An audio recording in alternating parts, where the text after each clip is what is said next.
A special thank you to each of our subscribers who make this channel possible. Here's today's story.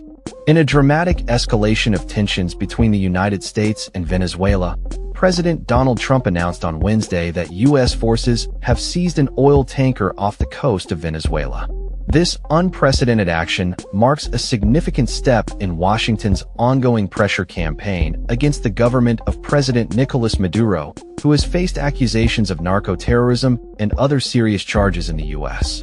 Trump described the seized vessel as the largest one ever seized, emphasizing the operation's importance.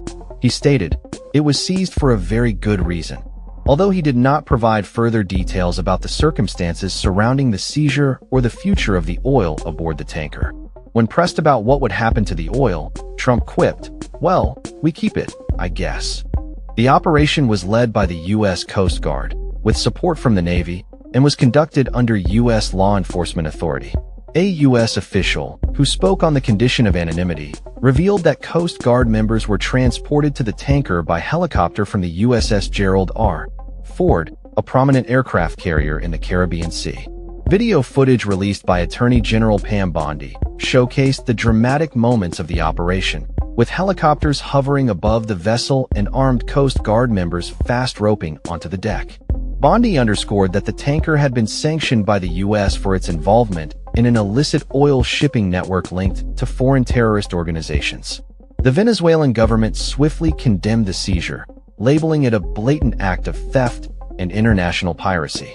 In a statement, they asserted that the true motivations behind the U.S.'s aggressive actions were laid bare, claiming it was always about their natural resources. The seized tanker, identified as the Skipper, had reportedly departed Venezuela with approximately 2 million barrels of heavy crude oil, half of which was connected to a Cuban state-run oil importer.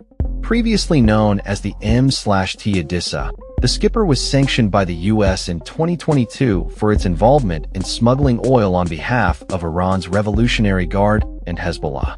As the world's largest oil reserves are located in Venezuela, the country has been under intense scrutiny from the U.S., which has accused Maduro's government of funneling narcotics into the United States.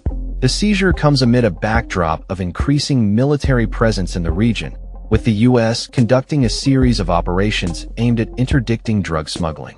However, critics, including Senator Chris Van Hollen, have questioned the legitimacy of the U.S.'s stated objectives, arguing that the actions are more about regime change than drug interdiction.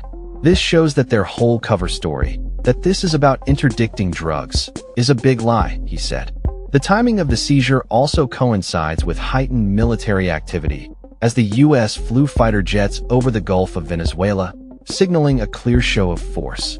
Amidst this unfolding situation, President Maduro has remained defiant, asserting that Venezuela will never become an oil colony, and warning that the country is prepared to confront U.S. aggression. The ramifications of this seizure are expected to reverberate throughout the oil markets, with analysts predicting potential disruptions to Venezuela's already fragile oil exports.